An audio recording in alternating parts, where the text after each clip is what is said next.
काका कालेलकर का जीवन परिचय 1885 से 1981।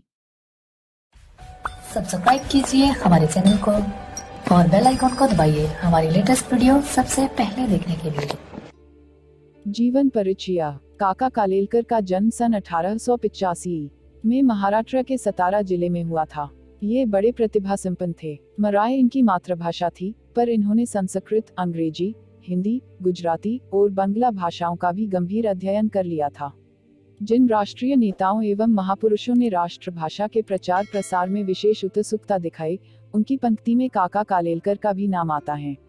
इन्होंने राष्ट्रभाषा के प्रचार को राष्ट्रीय कार्यक्रम के अंतर्गत माना है। महात्मा गांधी के संपर्क से इनका हिंदी प्रेम और भी जागृत हुआ।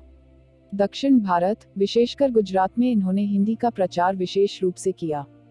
प्राचीन भारतीय संस्कृति, नीति, इतिहास, भूगोल आदि के साहित्य ही इन्होंने युगीन समस्याओं पर भी अपनी सशक्त लेखनी चलाई।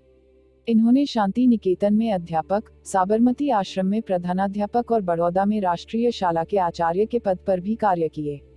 गांधी जी की मृत्यु के बाद उनकी स्मृति में निर्मित गांधी संग्रहालय के प्रथम संचालक यही थे। स्वतंत्रता सेनानी होने के कारण अनेक बार जेल भी गए। संविधान सभा के सदस्य भी ये रहे। सन 1952 से 1957 तक राज्यसभा के सदस्य तथा अनेक आयोगों के अध्यक्ष रहे। भारत सरकार ने पद्म भूषण, राष्ट्रभाषा प्रचार समिति ने गांधी पुरस्कार से कालेलकर जी को सम्मानित किया है। ये रविंद्रनाथ टैगोर एवं पुरुषोत्तम दास टंडन के भी संपर्क में रहे। इनका निधन 21 अगस्त 1981 को हो गया। साहित्यिक परिचय। काका कालेलकर मराठी भाषा होते हुए भी हिंदी भाषा के प्रचार प्रसार के प्रति जो रुचि प्रदर्शित की, वह हिंदी भाषियों के लिए अनुकरणीय है। इनका हिंदी साहित्य निबंध, जीवनी, संस्मरण, यात्रात्रिता आदि गद्य विधाओं के रूप में उपलब्ध होता है।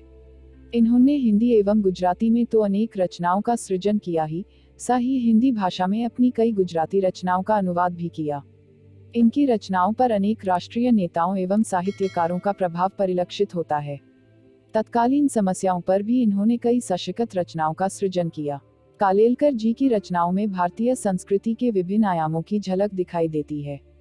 व्यक्ति के जीवन के अंतरतम तक इनकी पैठ थी, इसलिए जब ये किसी के जीवन की विवेचना करते थे तो रचना में उसका व्यक्तित्व उभर आता था। काका कालेलकर की कृतियां निबंध संग्रह, जीवन काव्य, जीवन साहित्य, सर्वोदय, यात्रा वृतांत, हिमालय प्रवास, यात्रा, उस पार के पड़ोसी, लोकमाता, संस्मरण, बापू की झोंकियों, आत्मचरित्र, जीवन लीला, धर्मोदय, इनमें काका साहब के यार्थ जीवन की झांकी है। सर्वोदय साहित्य। सर्वोदय भाषा शैली कालेलकर जी की भाषा परिष्कृत खड़ी बोली है। उसमें प्रवाह, ओजताहीय कृत्रिमता है। ये अनेक भाषाओं के ज्ञाता थे, इसीलिए इनकी हिंदी भाषा में रचित रचनाओं में अंग्रेजी, अरबी, फारसी, गुजराती, मराठी के शब्द भी मिल जाते हैं। तत्सम, तद्भव, देशज आदि सभी शब्द रूप इनकी भाषा में एक देखे जा सकते हैं। मुहावरों और कहावतों का प्रयोग भी इन्होंने किया है। भाषा में प्रसंग के अनुसार ऊर्जा गुण भी है। विषय और प्रसंग के अनुरूप कालेलकर जी ने परिचयात्मक, विवेचनात्मक, आत्मकथात्मक, विवरणात्मक, व्यंग्यात्मक, चित्रात्मक, वर्णनात्मक आदि शैलियों अपनाई है।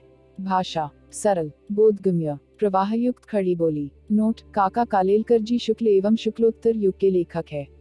निधन: आचार्य काका साहेब कालेलकर का निधन 21 अगस्त 1981 को नई दिल्ली में उनके सनिधि आश्रम में हुआ।